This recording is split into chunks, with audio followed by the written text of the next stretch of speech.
मुख्यमंत्री विष्णु देसाई का जगदलपुर एयरपोर्ट पर भव्य स्वागत। उन्होंने जनजातीय गौरव दिवस में भाग लिया। मुख्यमंत्री विष्णु देसाई का आज जगदलपुर के मां दंतेश्वरी हवाई अड्डे पर जनजातीय गौरव दिवस के अवसर पर आत्मीय स्वागत किया गया। स्वागत समारोह में सांसद महेश कश्यप, चित्रकूट विधायक विनायक गोयल, जगदलपुर के महापौर संजय पांडे, पुलिस अधीक्षक शलभ सिन्हा और अन्य प्रशासनिक और जनप्रतिनिधि मौजूद रहे। मुख्यमंत्री साय ने इस मौके पर कहा कि छत्तीसगढ़ की असली पहचान उसकी जनजातीय परंपरा और संस्कृति में निहित है।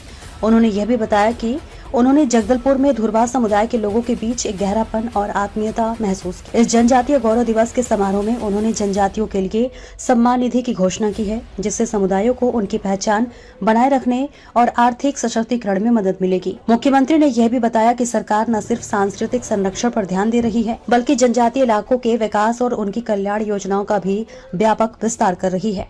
ये दिन भगवान बिरसा मुंडा की 150वीं जयंती के रूप में भी मनाया जा रहा है, जिसे प्रदेश में जनजातीय गौरव दिवस के रूप में महत्व मिला है। ब्यूरो रिपोर्ट माही सोनी के साथ।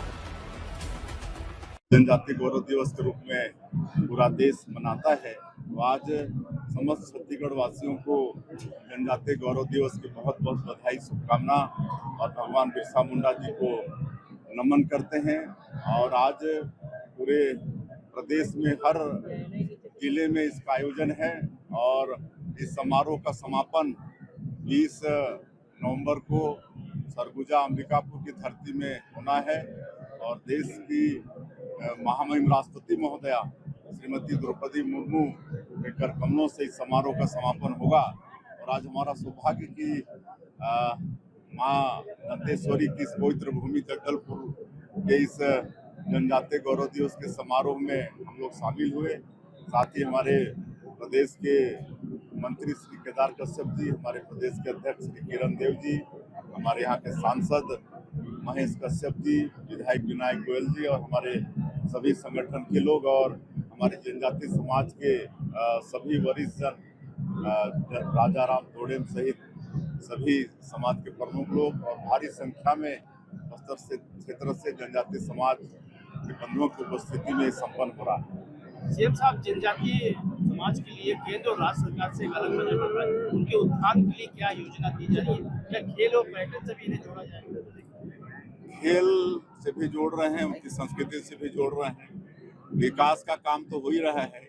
सरकार की जो भी योजना है उसका लाभ तो उनको मिल ही रहा है, चाहे प्रधानमंत्री आवास हो, चाहे धान का कीमत हो, चाहे महतारी बंधन का पैसा हो, तेंदुआ पत्ता का कीमत भी बढ़ाए हैं, तो उसका लाभ तो मिल ही रहा है। लेकिन इनके विकास में और गति आए, इसके लिए माननीय प्रधानमंत्री जी ने धरती आबा ग्राम उत्कर्ष योजना का शुरुआत किया है देश में, जो 80,000 करोड़ का बजट है, जिसमें हमारा छत्तीसगढ़ का 6,500 गांव से ज़्यादा गांव शामिल है।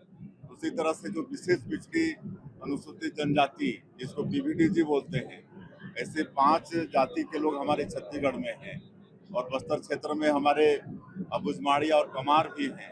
तो ऐसे लोगों के लिए पीएम जनमन योजना आदरणीय प्रधानमंत्री जी ने लागू किया है और उसके तहत आज अगर देश में 4,000 किलोमीटर रोड बन रहा है, तो हमारे छत्तीसगढ़ में 2,000 किलोमीटर से ज़्यादा रोड बन रहा है।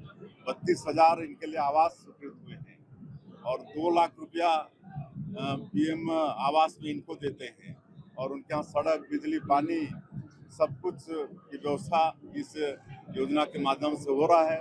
और हमारे प्रदेश में भी आप लोगों को मालूम है कि जब 15 साल हम लोग की सरकार थी, तब भी हम लोग 2 विकास प्राधिकरण का गठन किए हैं, बस्तर विकास प्राधिकरण और सरगुजा विकास प्राधिकरण, फिर एक मध्य क्षेत्र आदिवासी विकास प्राधिकरण है और उसके माध्यम से भी हम लोग उनके विकास में कहीं से भी कोई कमी नहीं हो, इसकी व्यवस्था करते हैं। हड़ताल जो कर रहे हैं सहकारिता वाले, लेंस वाले, सहकारिता निरीक्षक या कृषि, पूरे देश में अगर सबसे अच्छी व्यवस्था धान खरीदी की है वो छत्तीसगढ़ में है।